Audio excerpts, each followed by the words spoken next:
in my 35 years, there's only one person that I cannot be in the studio when he plays music. Dr. Dre plays the music so loud. Really? Your whole body just vibrating.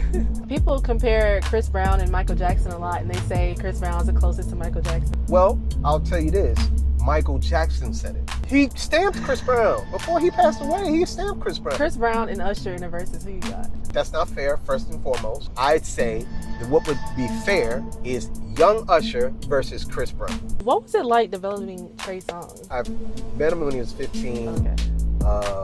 Trey's stepdad was like, hey, can you listen to my son? He says he wants to sing. He came over to the house, came to the basement, and sang for me. It wasn't like it was like, oh my gosh, this kid is crazy. It wasn't even that. It was, he had something. And Trey was a YN back then. Yeah, he was YN. Trey was YN. Low key still is. Hey y'all, we're in beautiful Atlanta today, and today we're speaking with Grammy-winning producer Trey Taylor. He's worked with artists like Chris Brown, Aretha Franklin, and Trey Songz, and we can't wait to speak with him today.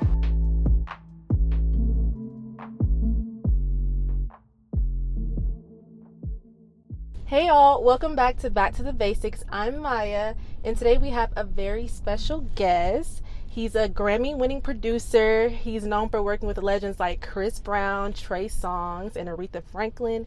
He's often called the R&B general. We have Trey Taylor. What's up? What's up? How are you? I'm awesome.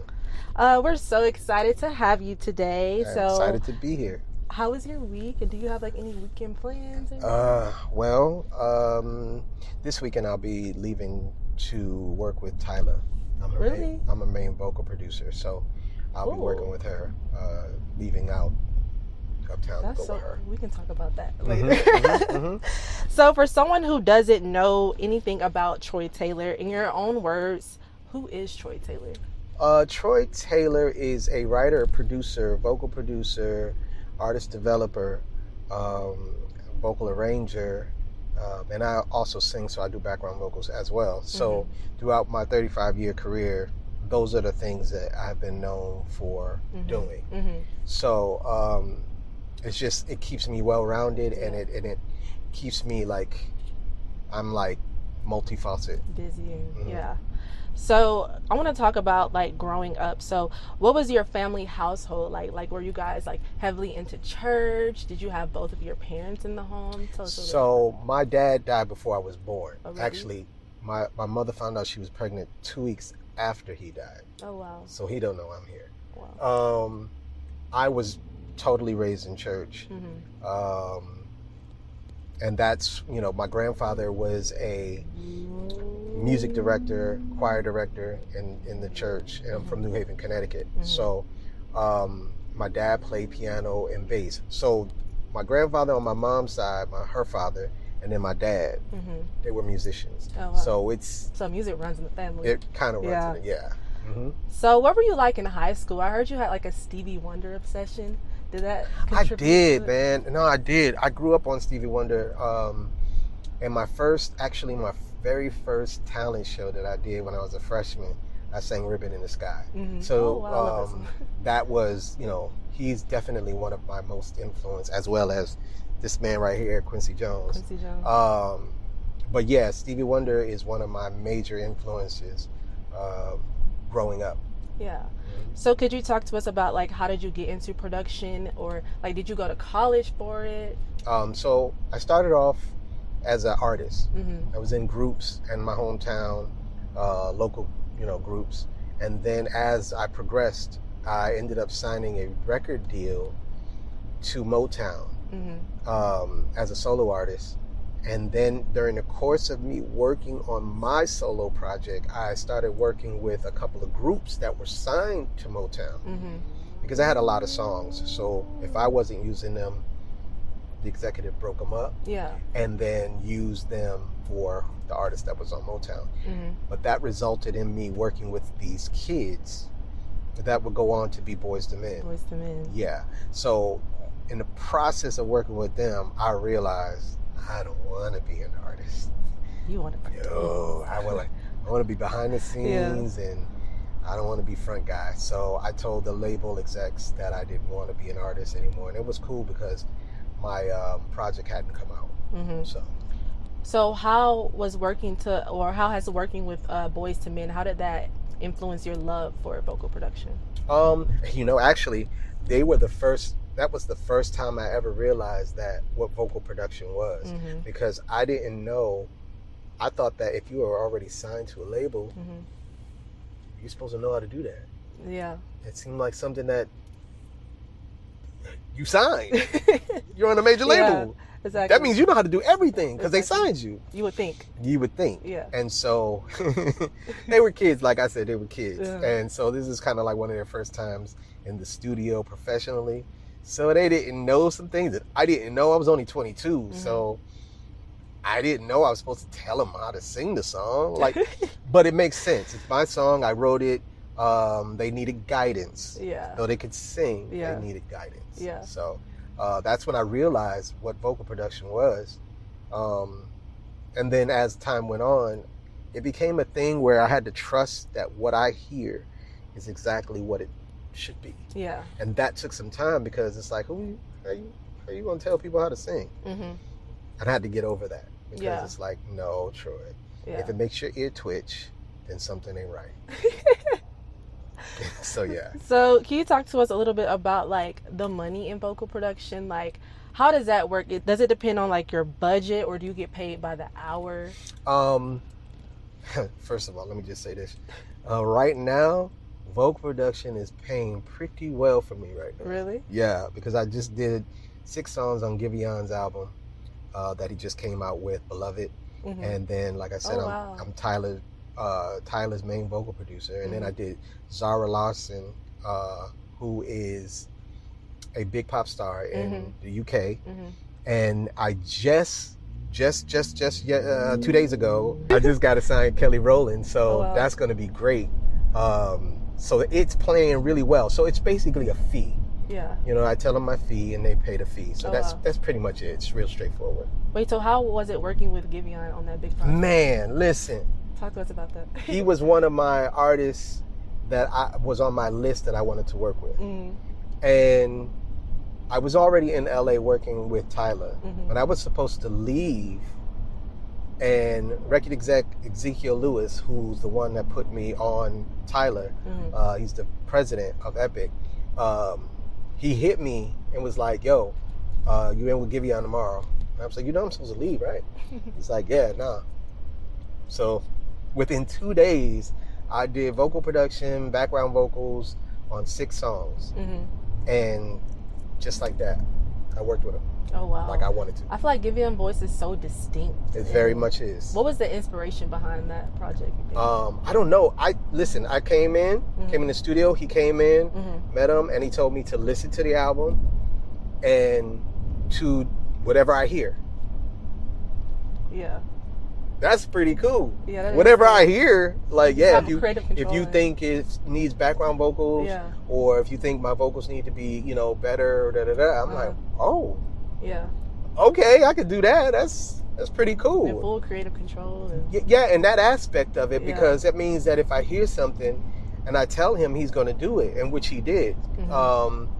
So it was pretty simple. Like, if I felt like, okay, I'm not really understanding what you're saying here, I think you can sing it better. Yeah. And then going in and doing background vocals, and I'm going in and doing it, and I'm thinking, okay, he's gonna go in and redo what I did, and he's like, oh no, we're leaving your vocals. I'm like, whoa, I ain't had this much fun since Trey Songz. Really? So because Trey is my artist, so background vocals was regular. Like whatever I hear, I just go and do it. But this was cool. This was real cool.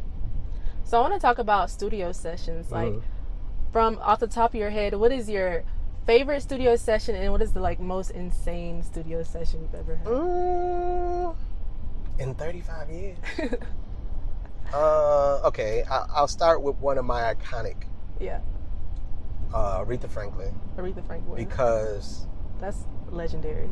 Yeah, and listen, like going to the studio, and she just go in the booth and know the lyrics already, know the melodies already, and just sing a bunch of tracks down and then get out and then let me just go through all the vocals and see what I want.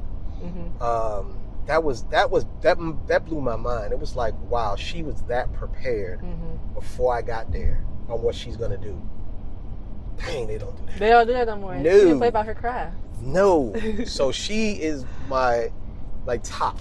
Yeah. My second top, because I got to throw this in there, is Whitney Houston. Ooh. And mainly because, I pushed her. Both of these were in 2003, by the way. So I really was hard on Whitney, and she was mad at me. And I have the recording of her cursing me out and stuff. And it's pretty funny because she was playing, but she was serious at the same time. And so I have that. So now I have to go. I've had a lot of worse. Way more goods. Way more goods. Way more worse than goods.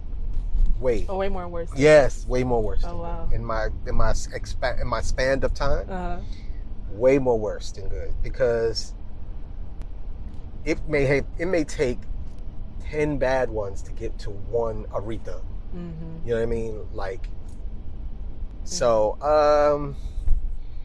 one bad one that turned good years later is Tyrese. Tyrese? Yes. Can you explain that? Because he didn't want to do Sweet Lady. Oh. And so he was kind of being difficult. He stood me up the first night. He came in the second night, and he didn't want to do the song. I didn't know he didn't want to do the song, so it was making it real pull and tug. Like, what? And it's like I couldn't. Okay, so let me stop there and say this. I back then was known to be very hard on artists, and I was very stern, and I got what I needed. Of course, the artist didn't like it at the moment, but the next day they loved it. But in the moment, I was their worst enemy. And so I knew that I couldn't do that with Tyrese because he's going to use that to not do the song. So I had to be nice the whole time. I bet he glad he did it. And he was like 19. Yeah. I was like, why is this kid giving me a hard time? I'm like, sheesh. But we got it done. But that will probably be one of the worst because of the level of expectancy of me doing this song, and the label had already paid for it, so it was like it needed to get done. But all the other ones that were bad, the artists didn't mount up too much. Yeah. So unfortunately. Yeah. But yeah. And there's a photo with you and Dr. Dre and Trey Songz. So what was it like working with Dr. Dre in the studio? So we were going to meet him. Dre wanted to meet Trey, and so we were there. And it was basically, they didn't necessarily work, but it was basically just listening to Dr. Dre talk. That's iconic, hearing his stories, his experiences. And I will say, in my 35 years, there's only one person that I cannot be in the studio when he plays music. Dr. Dre plays the music so loud. Really? Your whole body just vibrating. And it's like, I like loud music, but that's the first time I've ever experienced the loudest I've ever, and I'm looking at him, and he's just tweaking and turning the knob. But he's turning the knob. Listen, he's turning the knob like, and I'm noticing it as my ears are blaring, and I'm like, Jay, you barely even turned the knob. Nah, I'm telling you, like tweaking. I'm like, dude, you barely turned the knob. You didn't turn the knob. I'm watching you. You're like, nah, I'm telling you, that little bit. I'm like, this is why it takes him so long to finish it, because he's always tweaking and tweaking and tweaking and tweaking. I mean, listen, he played it and then he's still tweaking. I'm like, did you not get enough tweaks? It's good. It sounds great. Too loud, but it sounds great. So yeah, that was that day. That was that experience. It was a great experience just talking to him and just listening to things that the advice and stuff that he gave Trey. Yeah.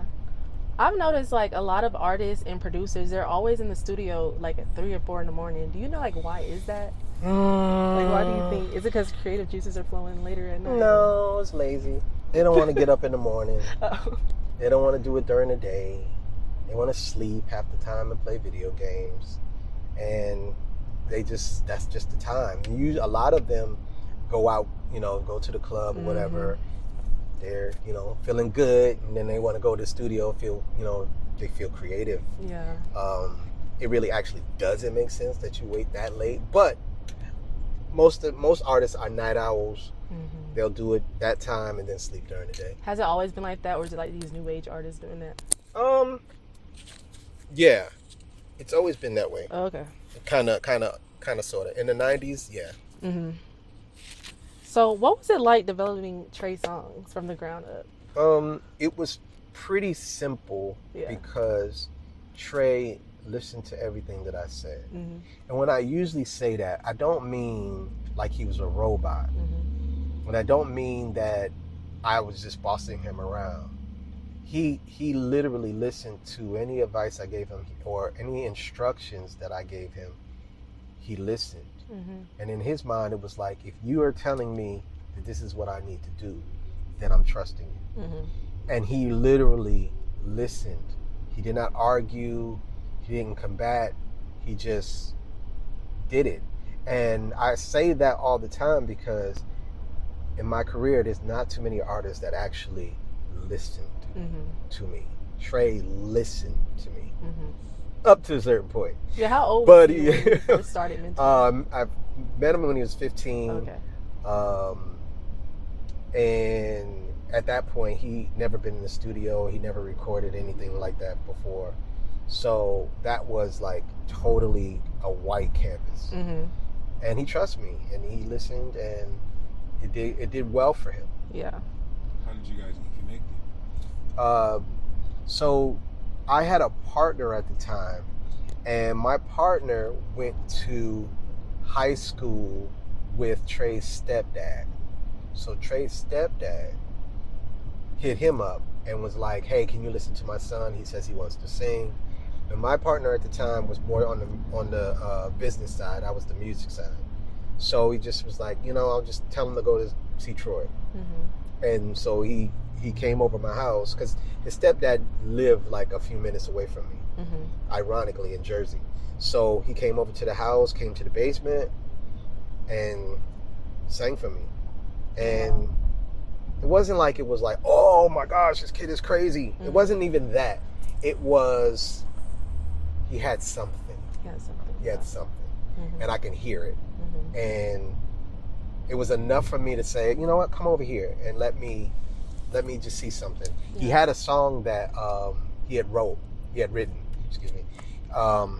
and I put music to it while he was sitting there, and just to test him. And I made the track, and he killed it. He really did everything he was supposed to do at 15 and never have been in the studio before. He did everything he needed to do. And that made me tell his mom, like, nah, you got something special. Yeah, and he was young, so he's like more impressionable. And yeah, but these YNs don't care. Well, the love for the game was different back then. It was. And Trey was a YN back then. He was? Oh, yeah, for sure. Petersburg, New Jersey. Petersburg, Virginia. He don't give YN. Yeah, he was YN. Trey was YN.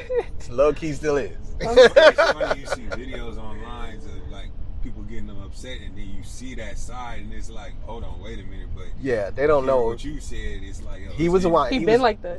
He's from Petersburg, Virginia. If you know where that is, it's not pretty. But yeah, I think a lot of people, they don't know that before all of the success and fame or whatever, he was a YN. He really was. So what is your favorite Trey Songz project and why? My favorite Trey Songz project would have to be Ready. Specifically because I was going through my divorce at the time. So I had to focus on that because the personal was like really painful. So I had to just focus on getting his album prepared and ready, because this third album, the label said, hey, if this doesn't work, he's gonna get dropped. So,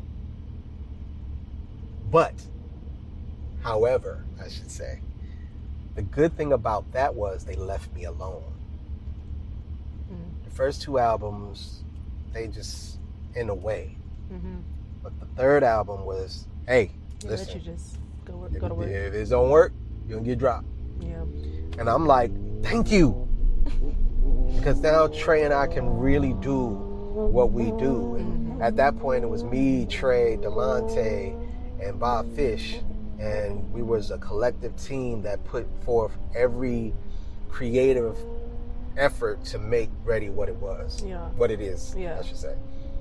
Yeah. So what has been like your favorite or your proudest moment as a producer?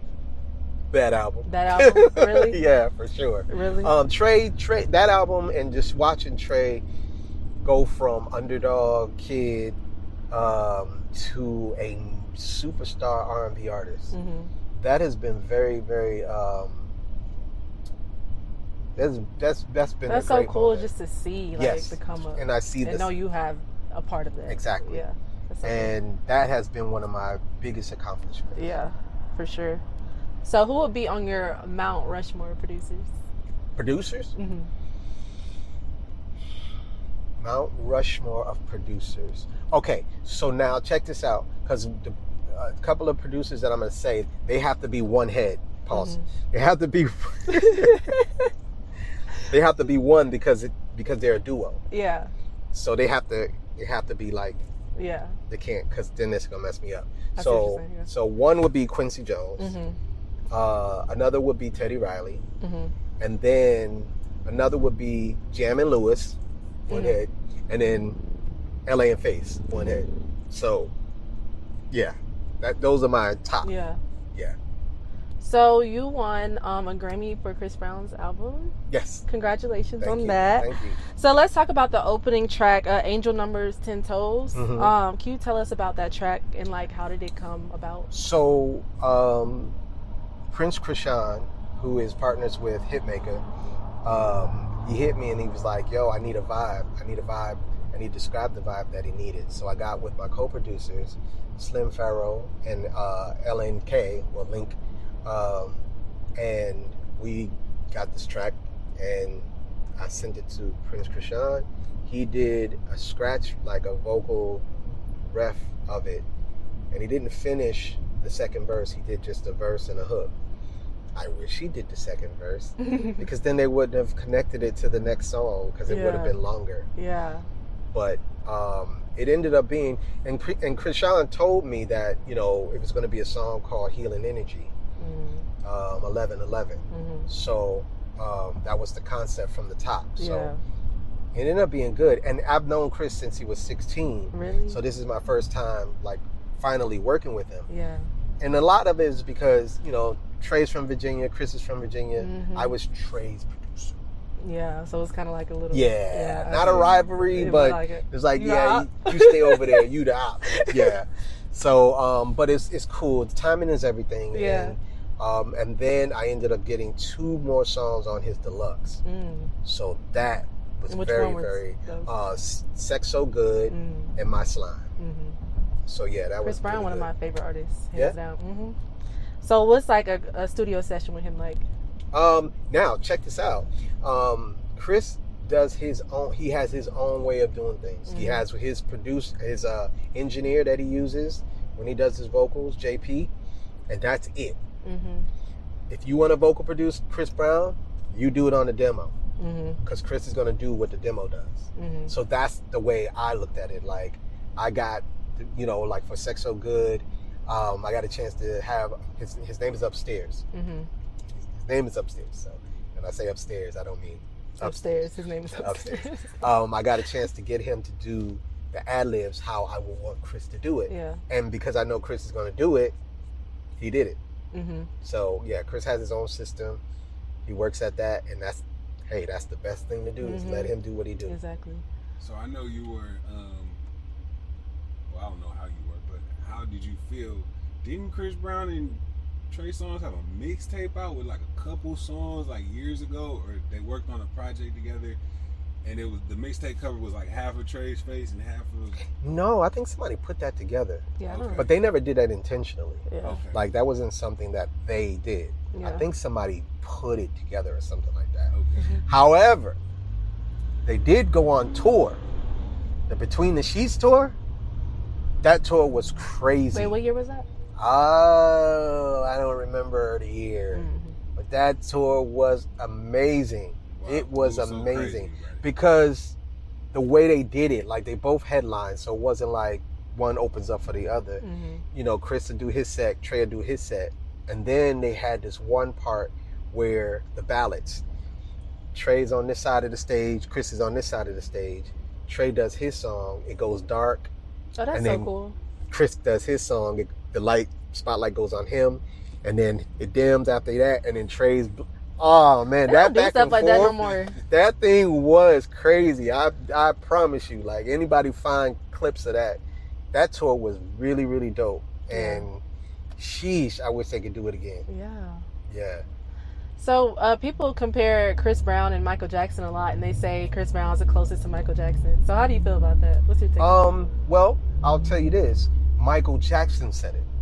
Oh, I didn't even know that. Yeah, it's there. I gotta do my research on that one. Said that out of his mouth. He stamped Chris Brown. Before he passed away, he stamped Chris Brown. Why nobody knows these? I don't know. Yeah, like, I You didn't can know find that. it. It would kill all of the chat. But I don't know why, because you can find it. I need to Like, upload that on my. No, Michael Jackson said how he felt about Chris Brown. I don't know. I didn't even know why people are acting like this doesn't exist. I did not Actually, know that. like, why isn't anybody putting this up? Like, around the time he did. Okay, let me see what year. Michael Jackson died in 2009. Mm-hmm. When did Chris do She Ain't Me? She Ain't Me. When was that? It might have been after he passed away, but oh no. Yeah, it had to be after 2009. Okay. She It's Ain't. when he did The Leah sample? No. Before Michael died, he already talked to Chris. Mm-hmm. Oh, they talked? Yes. I don't even know about it. Is this recorded? Like, Like, if I'm bugging, I know there's documentation of Michael and Chris talking. I don't know if it's like on video or whatever, but Michael had already said how he felt about Chris Brown. mm-hmm. And I don't even know why people are acting like Michael didn't say it. You know what it is that people think that Michael was already dead when Chris. No, Michael was. When did Chris Brown come out? 05 maybe? Exactly. Michael didn't die until 2009. Michael knew of Chris Brown the whole time. Mm-hmm. I mean, to me, he's the closest to me. Do you think he would be proud of Chris Brown? I think he would be so excited to see Chris Brown if he was here and he saw the show. Mm-hmm. Yeah. Michael Jackson probably would have came out like somewhere. Mm-hmm. You know what I mean? Like I know for a fact that Michael would have loved to see where Chris ended up. Just because of the situation that happened, he was young.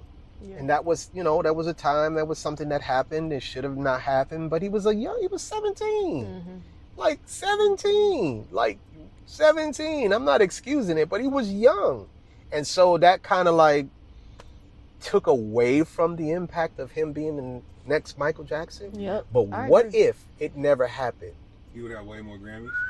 Way more Grammys, just way more people supporting him, and like, because even if you don't support him, you're gonna be like Chris Brown, because based off his past. But it's None of that stuff ever happened, and we still had the smiley Chris Brown, he would be huge. Yeah. Because think about it, when it happened, he took a year off. It was like a year, and when he came back, he was dark. Yep. No BS, deuces, A lot of mixtapes. tattoos. Yeah. We had been doing the mixtape kind of thing. Chris Brown came back doing mixtapes because me and Trey, we did the mixtape R&B mixtapes before. I remember Anticipation. Yes, exactly. Fire. Right, thank you. And so Chris came back, but Chris took it to another level. Chris added videos. We'd never had videos to none of those songs. So when Chris came back with his mixtapes, he said, ugh, now. And so, Competition has stepped up. he came back hard. Like, you know what I mean? Like, so I think there is no argument. Yeah. If Michael never existed, what would Chris Brown be doing? I didn't say he wouldn't be. I asked the question, what would he be doing? Because a lot of his influence came from Michael Jackson. Mm-hmm. So He even said it. Yeah. Now I know y'all know that. Chris said. Yeah, for sure. He ain't getting involved with that. Michael Jackson is everything to him, and he's not even entertaining. Yeah, he's not doing that. There's this video online where he does a rendition of Michael Jackson stuff, and it's like he just is good. Yo, he was supposed to do the freaking the tribute to, I think it was American Music Award or something like that. And they pulled it. Like, why? You know what? But you saw the rehearsals. It's crazy. Yeah. Now, I was sitting backstage when he did the BET one. I was right down the side and Kevin Hart was right there.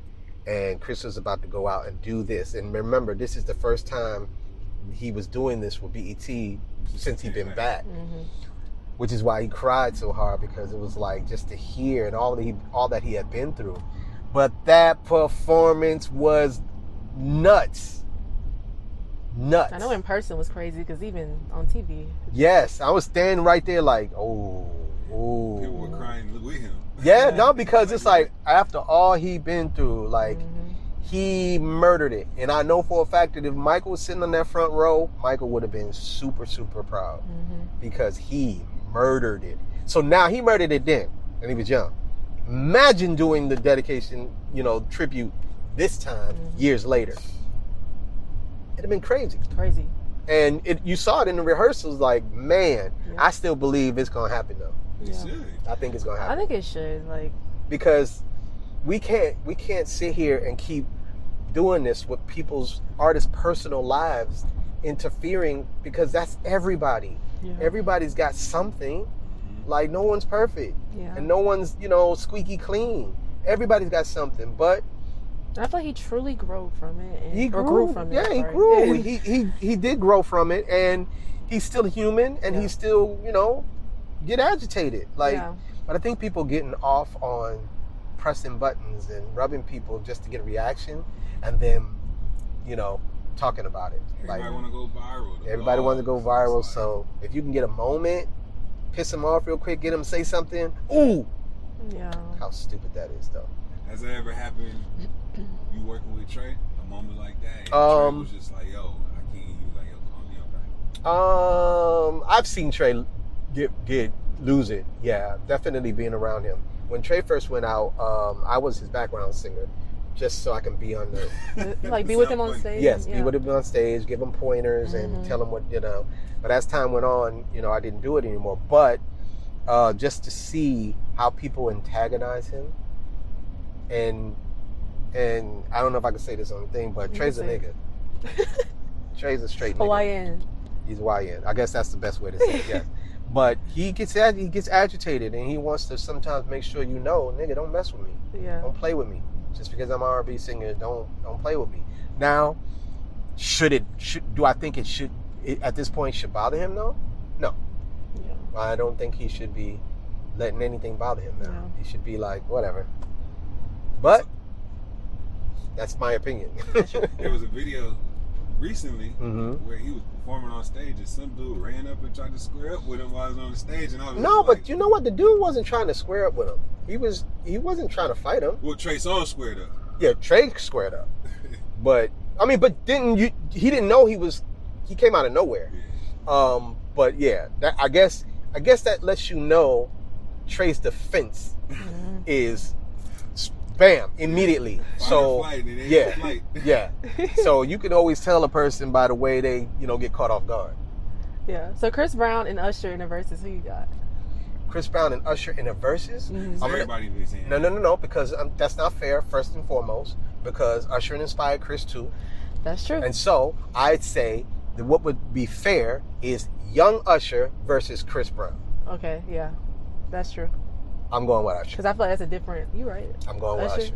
Young Usher versus Chris Brown. I'm going with Usher. Really? Oh, heck yes. I'm biased. Yes. No. Young Usher versus Chris Brown. No, I'm going with Usher. Why you said, yeah. Because a lot of things that Chris is doing, Usher did. Yeah. Yeah.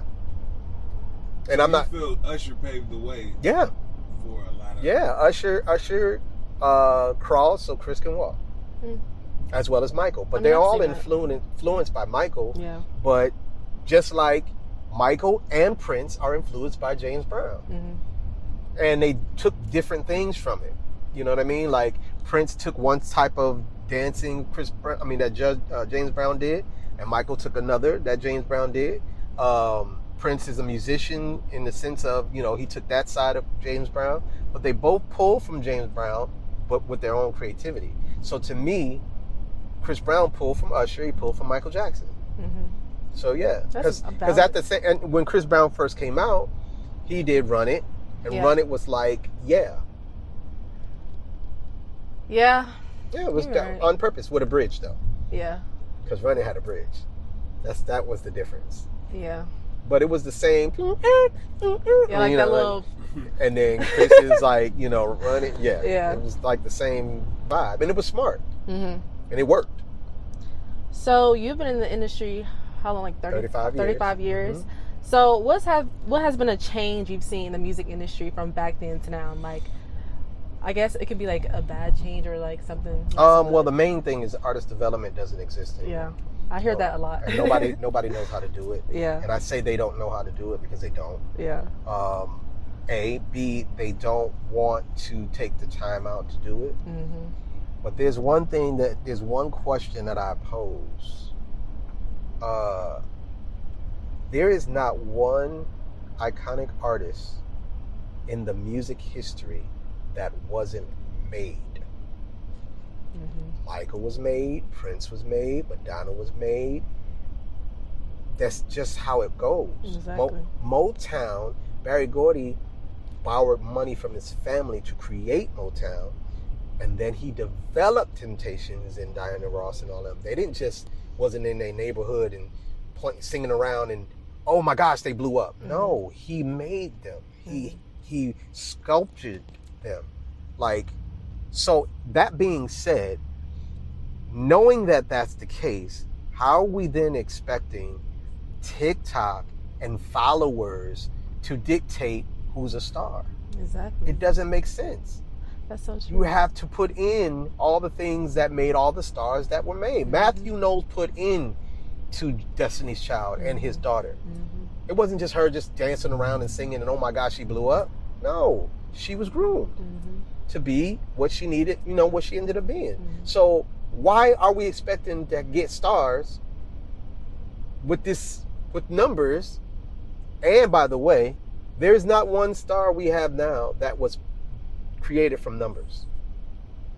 Not one. They say the numbers, but it don't add up. What star do we have now that came from TikTok? Yeah, I feel like I'm posing the question. Is that a lot of longevity in that? No, because I want to know, who came from TikTok? That's a star now. I could possibly say Ice Spice, but she. I'm not saying anything. I'm not saying she's not, but longevity is not there. Yeah, she has she came from it. I'm not saying nobody comes from TikTok. I said who's a star. Ice Spice is not a star. She's an artist. Right? True. I'm not hating on her, but she's an artist that evolved from TikTok. She has a fan base. She's known. But a star? Nah, a star is more than that. Mm-hmm. And she hasn't even put out anything in a while. Yeah. In today's time, you got to keep putting music out. You can't, you know what I mean? Chris Brown just came off of 11/11. He already presented new music. Yeah, he stay on tour too. Yeah, but that's what I'm saying. That's what a star does. So I pose that question to the music industry. Yeah. Who is a star based off of numbers in today's mentality? Oh, you got to have the numbers. Okay, if an artist has 1 million followers, how come the 1 million followers, when that artist puts out music, the 1 million followers don't chime in? Instantly. Mm-hmm. Because most of those followers are just being nosy. Yep. They're not true supporters. Yeah. So the numbers don't make sense. I don't care what nobody say. Oh, you have the numbers, you have an audience. Yeah, so get a show and see how many of those 1 million followers come to your show. Mm-hmm. You'll be sadly disappointed. Mm-hmm. And then the label will blame you. So it's interesting because I kind of see it on when certain artists go on Instagram Live. So Yeah, certain artists exactly. have 10 million followers And go live and have 1,000 people. No, you're being First nice. of all, those likes They don't even have that. I heard those likes are fake. Like the likes and the followers are fake. I heard that. I mean, even still, the labels are still using the numbers to go by. Yeah. Either way, it doesn't make sense. Mm-hmm. Like, okay, so back in my day, if you was a dope artist in the backwoods of North Carolina and you got discovered, that's you know what I mean? Because they take you and they make you into a star. Right. The less people knew of you was great. Mm-hmm. Now it's the complete opposite. They want people to know you first, see what impact you have, and then we'll chime in. Mm-hmm. It doesn't make sense, which is the reason why we don't have any stars now. Like, we have potential stars, but I'm talking about superstars. But does that save the label money though, and time? No, because they end up wasting money when they do finally get something. They pour all the money in it to make them a star. You know, they instead of just doing it from the jump. So that way it can be how you want it to be. They're like rolling dice. Mm-hmm. Oh, yes. All right. So we're going to put $1 million in this and they end up doing it anyway. Or when they do have, go viral, the labels give them a ton of money. Mm-hmm. And then they find out the artist didn't care to be an artist. Exactly. They're not even passionate about it. No, they're not. Yeah. And I know that because a lot of the times that the artists get signed, they come to me. Troy, you can pull it out of them. We want you to work with them and da-da-da. And I'm like, did you know when I sat down and I talked to them, they really didn't care? And I'm like, the label wants you to post, 5 times a day. Mm-hmm. But why would I do that? They just gave me money. Like, I'm not doing that. And they don't literally want to do it. Yeah. So it's like, that's not the answer. You still gotta find out who they are. Exactly. They're on TikTok having fun. They didn't get on TikTok to necessarily be a signed artist. Yeah. They just having fun. Mm-hmm. And I know this because by the time they get signed, their activity, their mentality all goes down. Mm-hmm. When they find out that now it's a job because the labels want their money back, that's when you lose them. They went to studio as a joke. They didn't know that it was going to blow up. Exactly. That was not what they wanted, and they didn't care. And even if they did, and they found out what happens when you finally get signed, they don't want to do that. Exactly. They do not care. Mm-hmm. So, because real artists, they don't eat, they don't sleep. Like, they're so focused on their craft. To see Kai Cenat, like, you actually watch him like takes a shower with his shorts on. You actually watch him while he sleeps. That's a high level of fans. Yeah. Like, that's next level. Yeah. So now the labels want artists to do that. Mm-hmm. Stream. Yeah. Stream. Kai Cenat doesn't rap or sing. Imagine if you who sings, you stream. Yeah. We can use that to promote your music. I get it, but the most creative artist is creative and talented for a reason. Mm-hmm. And it's not because they want the world to watch them while they're creating. Yeah, exactly. So if you get an artist that's really, really super talented that loves to stream, you got something really special. Imagine how much it would dilute an artist like Michael Jackson if Instagram and TikTok and Snapchat were around in every single day. Yeah, because when they came out, they did their thing, they did their tours, and then they went in hiding to work on their album, and we waited and could not wait to see them again. Now I just need to know what kind of cereal we eat. That's all I'm saying. Or what influencers doing right now, they go on live just to eat food, and then you just smash it. It's too much access. Like, it's too much access, yeah. and I get it. They want to know that you're normal, but when they find out that you're normal, then you're not special anymore. Exactly. So it's like a double-edged sword. Exactly. Has there ever been an artist that you were initially working with or a label worked with that y'all slept on, and then later on they blew up and you were like, man, That's a good we question. just missed this? No, I've never been involved with work. Oh, because you know. I've never been involved with an artist that. Let me think. Not an artist to me. Mm-hmm. I've never worked with an artist, and let me think. It's got to be somebody. Somebody you slept on. No. There's somebody who I thought was talented, and they never made it to it because it never materialized.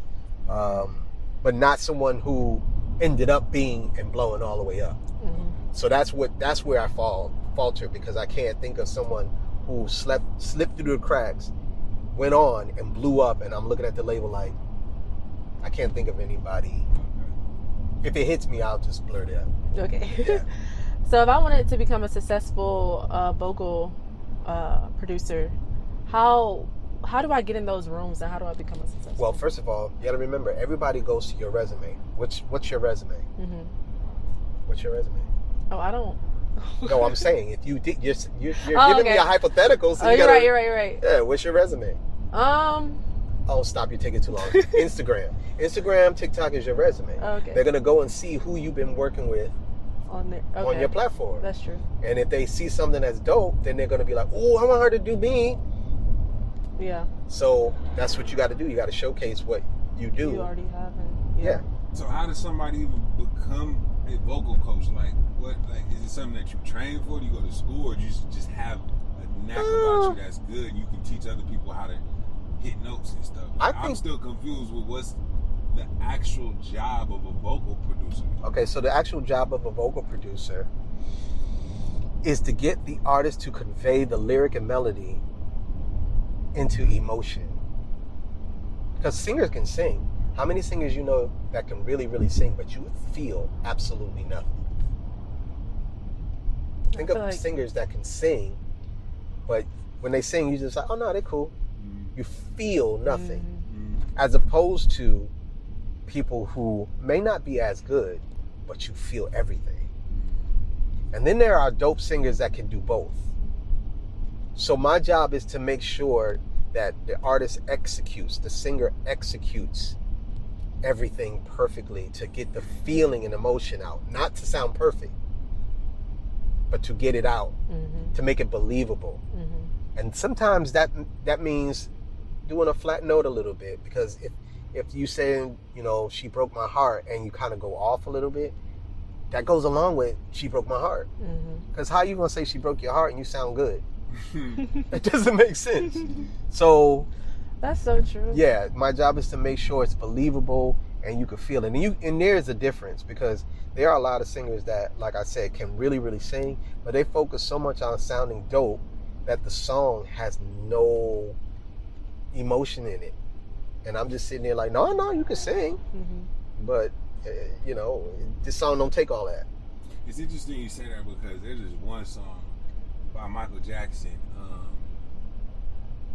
She's Out of My Life. And they were talking about that studio session, and at the end of the song, it sounded like Michael Jackson was crying. Well, then he was crying, and he cried every time. And when Quincy said it, he was like, he's never been in love before. How does he know how to tap into these emotions? He's never had a breakup.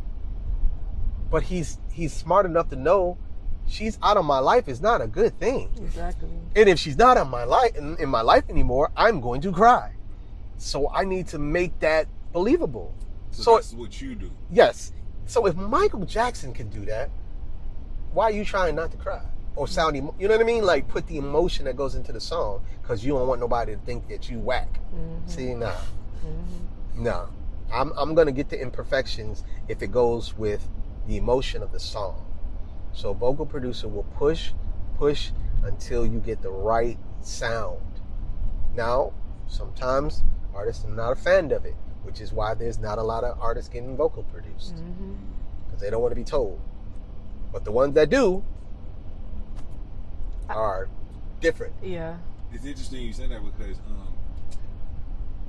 I've been watching a new TV show on Netflix called Building the Band, and Kelly Rowland, the person you say you just started working with, is one of the judges on there. And you see that a lot of those people really do sound good, but some of the artists, when they perform, the hair raises on your skin, because you can hear the tone. You almost start to cry. That's the aspect of emotion that vocal coaches like you work with artists to pull. And I work with Solidify. I work with Solidify now from the show. Solidify. Oh, so the boy group. Yeah. So I work with them. I'm their executive producer. So Shay Jennifer's in the group. I've been working with him anyway. But they all can sing. But my job is to make sure that you don't get so caught up in the singing that you lose the essence of what real singing is. So yeah, they're really dope. They're really dope. They're really good, coachable, easy to work with. I'm not gonna lie, I love that show, and I feel like it's a social experiment that actually worked. I don't know the intricate details of it and how much stuff is really real or. Oh no, it's all real. They all didn't meet each other until they met each other. Like that was the concept was so dope to just go off of your voice without looking at them. Looking and seeing, that and was then they chose genius. Who they wanted to be in a group. Genius, based off of their vocals. I was like, yo, this is a really nice. Hey, they got because as superficial world, in this superficial world, some people will pick somebody else just because they look good, not necessarily sound good. So you got to take all that out and just go for their voice. So who was your favorite group on Solidify? Outside Solidify. Outside Solidified, season 4.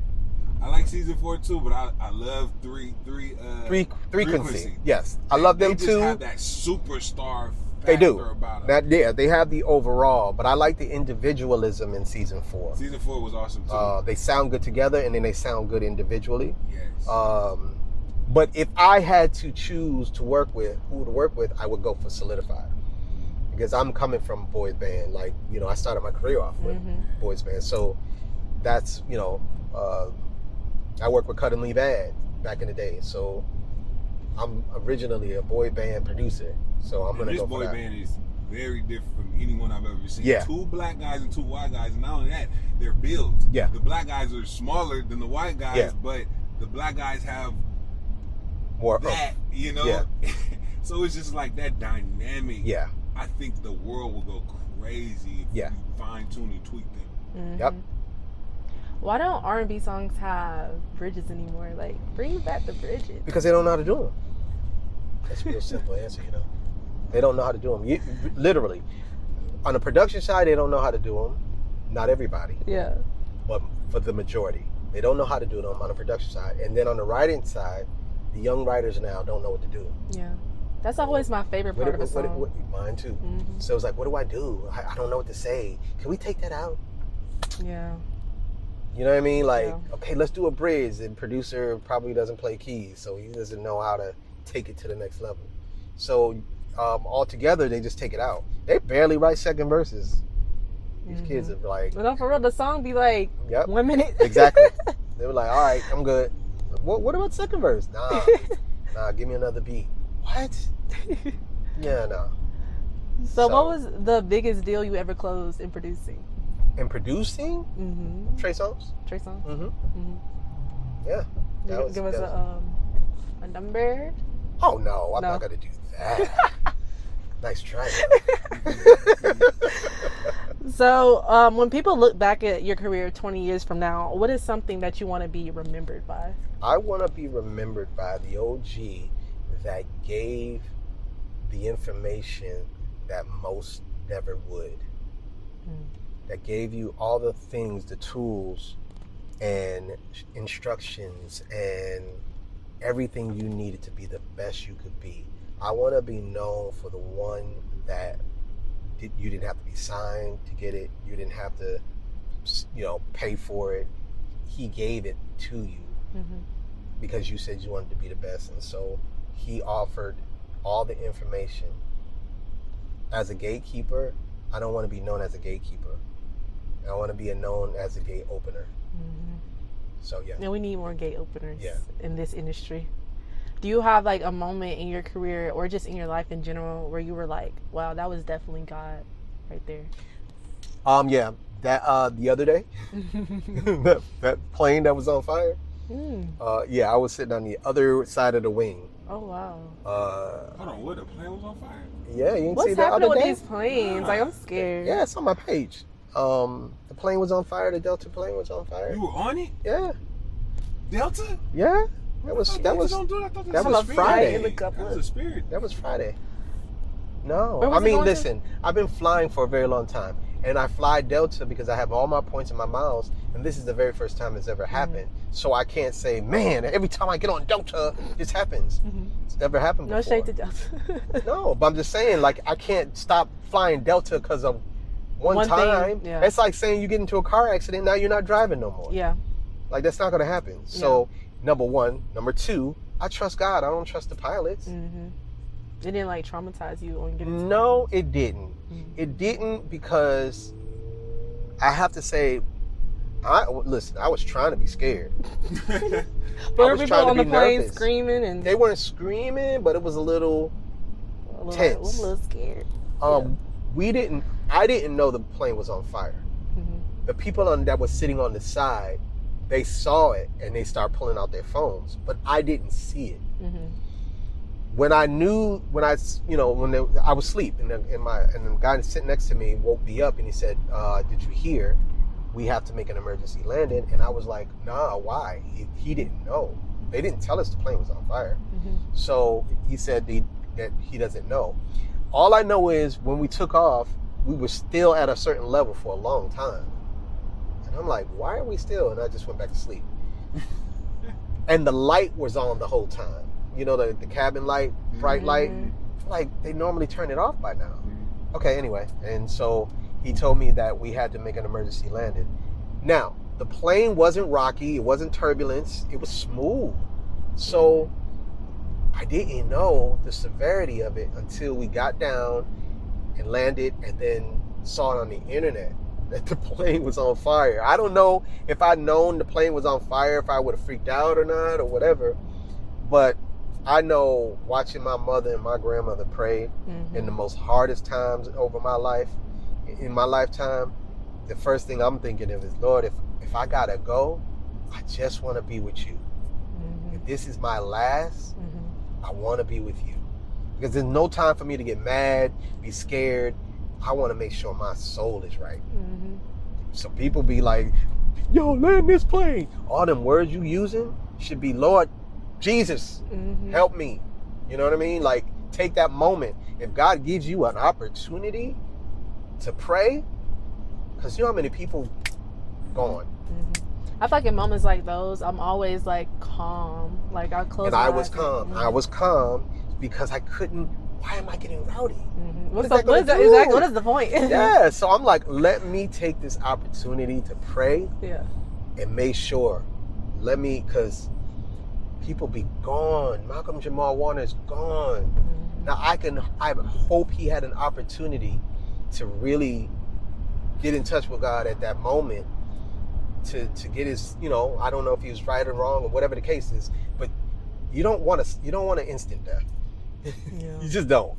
If you get a chance to pray while, in the process, please take it, because that's what I'm thinking. Like, so I was praying, and as I was praying, I heard the words of the Peace of Daniel.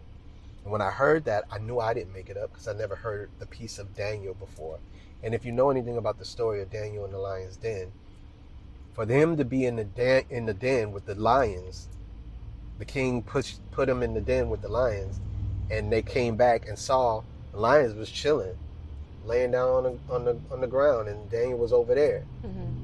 That was a very peaceful setting.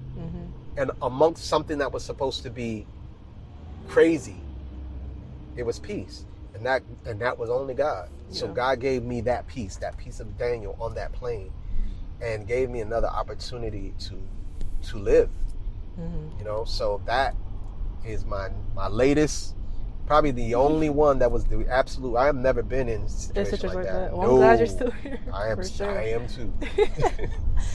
What do you feel is your greatest accomplishment? Trey Songz. He told us Trey Songz. Yeah, because I got a chance to see him from 15? wide-eyed, don't know nothing, to the world. Seasoned. Yeah. I think in the industry, having hits is great. We all want hits, but not everybody can say they built a star. That's true. Not everybody can say that. They part of it, but building it, not everybody can say that. Yeah. Speaking of working with people, does like a producer or a vocal coach know everybody he's ever worked with? Does he have like a list in the back of his mind? Or do sometimes you forget, like, oh, I worked with them. I forget all the time. You forget? I forget all the time. I forget, oh, dang, I did work on that album. Oh shoot, I forgot about that song. Oh, Slight no. flex. Because I have a lot of artists that I work with that didn't necessarily make it to stardom, and I forget them. Can you give our audience a brief list of some of the people you worked with? Okay, so you said Tyla, Chris Brown, Trey Songz. No, let's go back. Profile. Not a lot of people remember Profile. It's talking about the 90s. Not a lot of people remember Profile. Not a lot of people remember Rough Ends. Because I do. Yeah, you I was do. 185. Okay, so you know. So Rough Ends was fire. Right. So, but what I'm saying to you is that sometimes I forget. I did work on that album. Okay. Let me see. I make it known for the SWV. I worked with SWV. Oh. Not a lot of people know about the Givēon songs I did. What Givēon songs you did? It was one song called Better to Have Loved and another song called Our Firstborn. Okay. Because if they're not hits, then people don't really. My favorite Givēon song is Superhuman. He's talking about his mom and his dad passing away. Yeah. No, I my songs weren't hits, but I still worked with Credits Still were due. credits. Yeah, That's exactly. still credits. crazy. Not a lot of people know about my Whitney song. I mean, I did. Whitney, which song? I did Unashamed on her Just Whitney album, Okay. and then I did First Noel and Chestnuts, the Christmas song on her Christmas album. Okay. But That wasn't the Preacher's Wife album. not the Preacher's Wife. Oh, 'cause the Christmas album. Yeah, her Christmas album, her holiday album is Okay. It's called One Wish. Okay.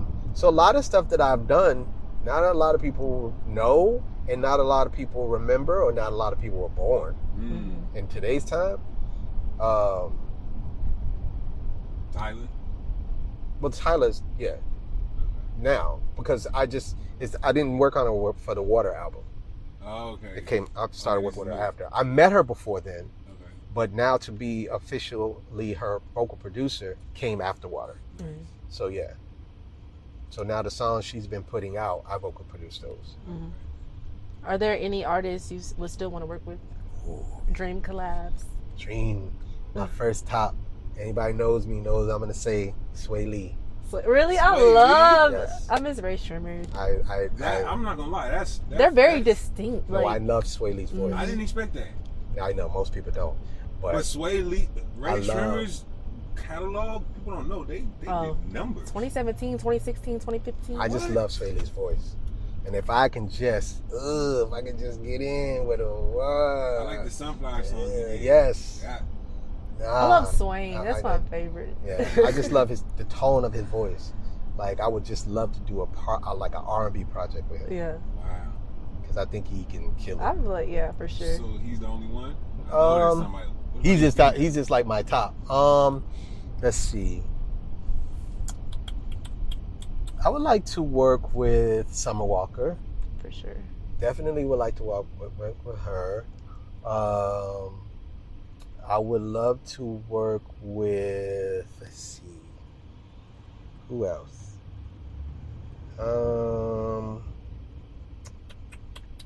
gotta be selective. Let's see.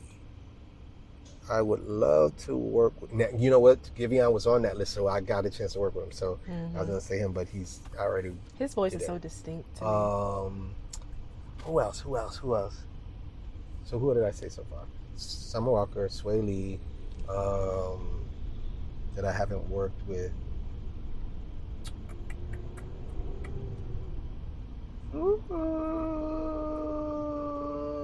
I'm getting kind of skimpy. I feel like I can hear you with Janae Aiko.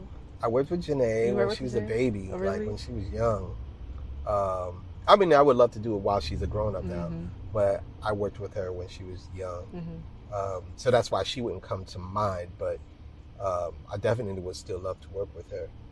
But I'm trying to think, who there's somebody else I'm kind of like trying to think. Summer, Swae Lee, somebody. I would love to work with Justin Bieber as well. Really? I would definitely love to work with him. These are people that I feel like I could really bring something to to them. You know what I mean? Mm-hmm. So Justin Bieber, Swae Lee, Summer Walker. Let me get two more. Let me think of two more. Let me squeeze out two more. Who else? Jasmine Sullivan. Oh, for sure. Yeah. Sheesh. She's yeah. Okay. Yeah. So then it would be Swae Lee, Jasmine Sullivan. Mm-hmm. Yeah. So let's see. Swae Lee, Jasmine Sullivan, Summer Walker, Justin Bieber. Let me get one more. Oh, for iconic, legendary, Charlie Wilson. Charlie Wilson. Yeah, everybody loves working with Charlie, especially Snoop. He and I talked about it. Yes, it's she. He and I spoke about it, but it never materialized yet. Mm-hmm. So, but his voice is gold. Of course. Because I worked with Isley Brothers. So That's so crazy. Ron Isley, I did a song called "Just Came Here to Chill," and that was like a good R&B record. So and then I did his, not the album he just put out before, but before a few years ago, I like did 7-8 songs on the album. So I got a chance to work with. He's one of my iconic inspirations too. Mm-hmm. So Charlie Wilson will be the one I have never worked with yet. So that would be my fifth one.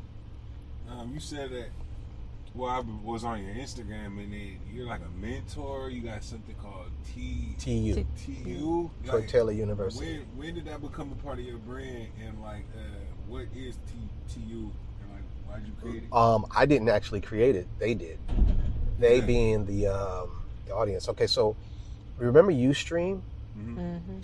Trey was on Ustream, and when Trey would go live, I would be like with him a lot of the times. But then when he go off, they would want to keep going.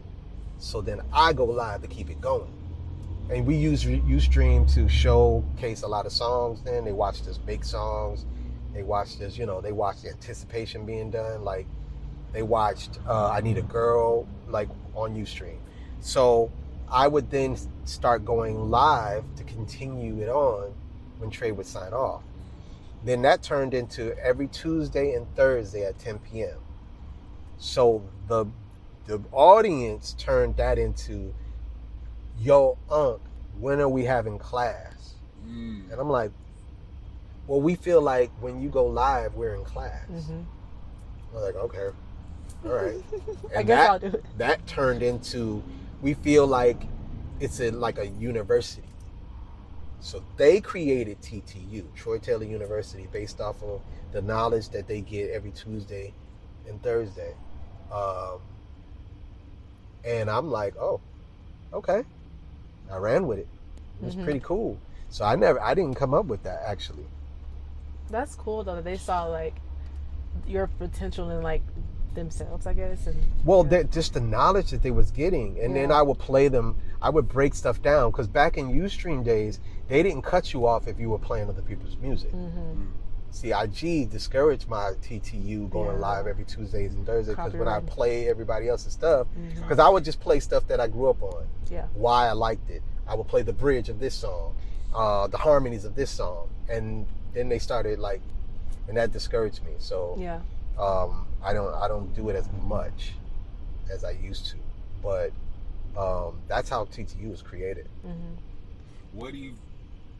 I know you're very successful, but there's a lot of times the most successful people make mistakes. What would you say was one of the biggest mistakes in your career? Let's see. Biggest mistake. Let me think. The biggest mistake. Okay. Yeah, I would say this is a mistake. Okay, so, and this is like a story that I've never really told. One day, back in 2017, on a Sunday, an executive called me. And this is an executive that I've known for a long time. So when I saw her number, it was like, oh, snap. So she called me and just out of nowhere was like, hey, can you go to Europe tonight? And I'm like, sure. So I won't say the artist. I need you to go to Europe to vocal produce this artist. This artist is a big artist. And she wanted me to go because the vocal producer, who normally vocal producers couldn't go. So she wanted me to go to fill in. But she also wanted to set me up so that when this happens again, I'm automatically the runner-up vocal producer. Yeah. But I didn't have my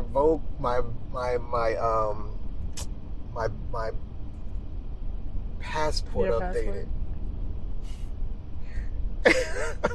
And I missed it because it wasn't updated and it wasn't time. They needed me to fly out that evening, and I missed it. And I vowed to never make that mistake again. Never let that happen again. That will never happen again. That was one of my Troy. Oh my gosh. Wait, how old are you? This is 2017. Oh, 2017. Oh, yeah. This is 2017. That's one that I was like, and if you knew the artist, it's like, no, what did I Troy, camera, please? No, really? Oh man. So yeah, I vowed to never let that happen again. And I'll say this, which is kind of slightly a hint. That's why when it comes to Tyla, I'm making sure that I am always available. Yeah. So that never happens again. Yeah. And I'll leave you to that. Was it Davido or somebody? Nope. Okay. Nope. Somebody. It's an international artist. Definitely somebody worldwide. It's a world artist. No, don't let it be like no. Pitbull. No. This is massive. But yeah, I will never let that happen again. And yeah. Yeah. Okay, I got another question. With all the game and the knowledge that you know now and all the success and everything you've been through, what would the you right now tell your mid-20s I was really about self for at some advice? What would you tell yourself? I would tell myself, Troy, you know. What you feel is right. Because I question myself the whole time. Yeah. Do I really know? Yeah. Am I really good? So you were doubting yourself the whole time? Yeah, most people do. Yeah. Because you don't know until it happens if it's right. But during the whole course of the time, you don't know. So I would tell myself, no, you know. What you're feeling is right. Go for it. You're going to feel these things and you're going to question it. Don't question it. Go for it. That's what I would tell myself, because the whole time it was like, it happened fast for me, but I didn't get the top-notch favor, the singles that everybody got. I was on the albums, but I didn't get the singles. I didn't get a lot of opportunities that certain people got, and so it made me question myself. But then at the end of the day, it's like, but you're on the album. Exactly. So what? So wait, I'm on the album, but I didn't get the singles. Was I not good enough? You had to be good enough because you're on the album. If you wasn't good enough, you wouldn't be on the album. You were on the album. So don't let the fact that you didn't get the singles say anything differently just because you didn't get the singles. You were good enough to be on the album. Because singles sometimes is political. It's not always about the best songs. Sometimes it's about, and now in today's time, that's the song that went viral. You know what I mean? Because a kid decided to make a dance off that song. You know what I mean? So I would tell my young self in the 20s, go for it. You're good. You're good enough. So what can fans in the industry expect next from you? You kind of already gave us some hits. Tyla's coming out with this freaking duets project. I'm so excited. Duets. Like a feature project. Like it's an EP. Oh, wow. And them songs that's going to be on that project is going to be crazy. It's coming out I think next month.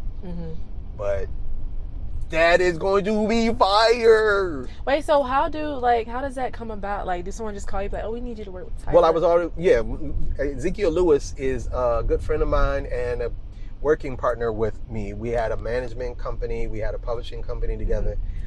He's president of Epic now, but he knows what I do and everything. So when he found the opportunity to plug me in, because he signed Tyla, so he plugged me in. So that's a who you know. kind of thing. Yeah. That's when the who you know gets put in play. But my job is to make sure that because he made that decision, I'm gonna make him look good.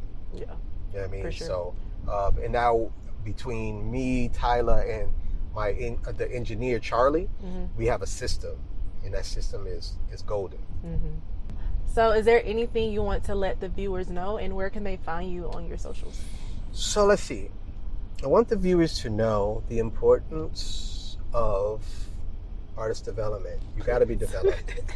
You have to be developed. I'm sorry. You can't be the dope kid on the block that knows how to play basketball, street ball, and then think that you're going to go straight to the NBA.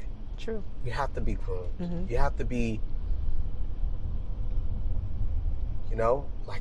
got to be molded into this. It's just not, and you want to be.